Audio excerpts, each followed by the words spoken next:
Yeah, I think one thing that civil society has been doing has been naming and shaming.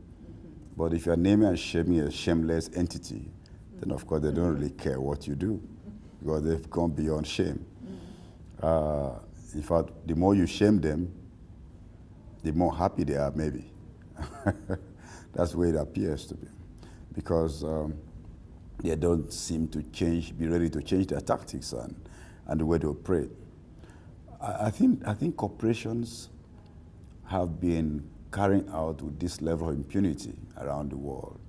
So, pushing very destructive methods of extraction, polluting environments with all kinds of toxic elements without caring what happens to the environment and the people and the biodiversity, mainly because the mechanism for holding them personally accountable is not there.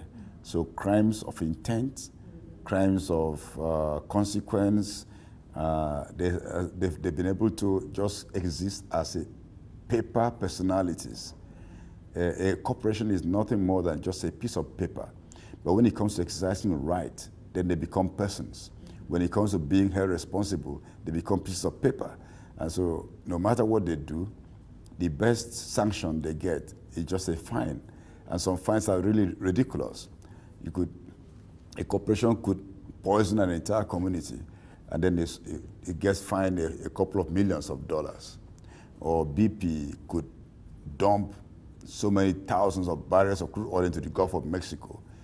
Shell could completely damage the Niger Delta, and the best you do is ask them to pay fines.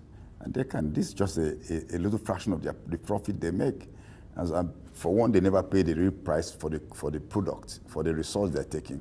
So just to pay a fraction as a fine is nothing to them. And then they won't even want to pay that, or they'll keep kicking and screaming, never wanting to accept responsibility. So I think what we should do is civil society and other social actors should team up to request to get the international community to recognize ecocide as a crime. I think that campaign is very essential, and this is the time that we really need to push for it, so that any corporation or individual who willfully or as a consequence of their activities damage the environment, poison communities, or damage the climate, or fuel global warming, the directors of the corporation should be held personally liable, so that you strip them, bring them out from behind the corporate shield. Let them go into the dock. When politicians who are presidents of nations commit genocide, they are held personally liable for genocide. So how could corporations who commit ecocide hide behind the corporate shield and avoid accountability? I believe really that once this becomes a recognized law, that leaders of corporations would know that whatever they do, they'll be held to account personally, and corporation will begin to have a human face. I'm happy that at least 2 nations have the rights of Mother Earth in their constitutions. The nation of Ecuador in their 2008 constitution, as well as the nation of Bolivia.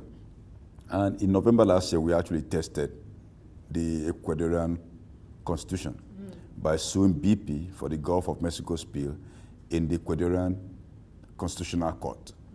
And the case was admitted, and we're waiting to see how it's going to proceed. Because once you damage the environment anywhere in the world, you are damaging the global commons.